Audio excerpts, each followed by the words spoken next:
Kolegice i kolege, hvala vam lijepo. Europa je pogriješila u krizi 2008. godine, to je na kraju krajeva i priznala. Europa je nažalost pogrešno pristupila i ovoj krizi, naime do kraja godine očekuje se bankrot više od pola srednjih i malih poduzeća koja u Europi zapošljavaju više od 2/3 zaposlenih. Restriktivne mjere i lockdown koje su uvedeni diljem Europe imaju vrlo mršavu znanstvenu podlogu.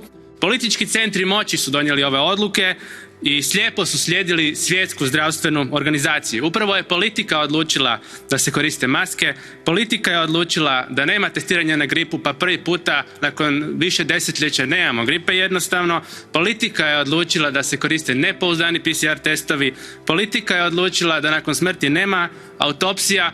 Jer zašto bi ljudi kao i svih godina do sada umirali od srca, raka pa i od same gripe kad se lijepo sve to može preknjižiti u koronu. Sve je napravljeno da se dobiju brojevi koji su se htjeli dobiti. I sada dolazi onda komisija ovdje s nekakvim ekonomskim mjerama kao spasitelj, a kada će priznati više svoju grešku?